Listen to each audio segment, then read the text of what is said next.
for today's video ay may parcel na naman tayong dumating. At tingin ko nga ay isa to sa mga prices ko dahil wala naman akong ino-order. Kaya kahit feeling ko mukhang mabigat, sabi ko ako mag-unboxing kasi na-excite ako eh. Tingin ko mga be, ito yung electric fan ko na price. Yung Ecobox na fan kasi ito lang naman yung pinakamalaking price na ina-expect ko eh. Alam nyo ba noon mga be, nagugulat na lang ako, bigla na lang may darating na parcel dito sa bahay namin. Nag-a-affiliate din kasi ako sa TikTok kaya minsan may free sample din na dumarating. Tapos minsan may win pala ako sa promo, hindi ko alam, bigla na lang din darating. Kaya ayun, mula noon naglilista na ako ng mga wins ko para alam ko kung ano yung price na aasahan ko. Natatawa nga ako sa mga kasama ko sa bahay pag may dumarating akong parcel. Kasi unang tanong agad nila sa delivery rider kung bayad na ba yun o hindi. Madalas kasi mga be, pag umu-order ako online, binabayaran ko na yun sa GCash. Kapag may price naman ako at generous yung page, pati shipping fee, sagot na nila. At maiba nga tayo, habang hirap na hirap ako sa pag-unboxing, pinagtripan na naman ako ni Dara. Pusik, di pala ka-video.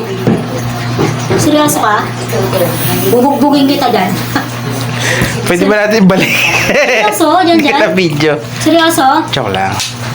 O diba? Natakot siya sa laki ng mata ko eh. Kaya imbis ituloy niya yung prank niya, nasabi na lang niya tuloy, joke lang eh.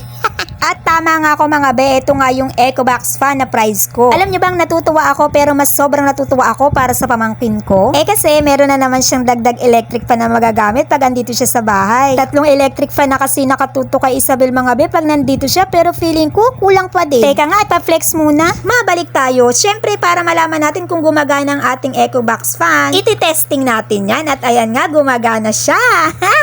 At pag pinindot mo naman yung bandang taas niya, iikot na yung hangin niya. O diba taray, sa pagpupromo lang nagkaroon na naman tayo ng Ecobox fan. Walang puhunan, sipag at syaga lang. O paano, yan lang muna for today's video. Comment lang kayo kung may gusto kayong malaman o itanong ha. Salamat sa panonood. Follow me for more. Okay, bye!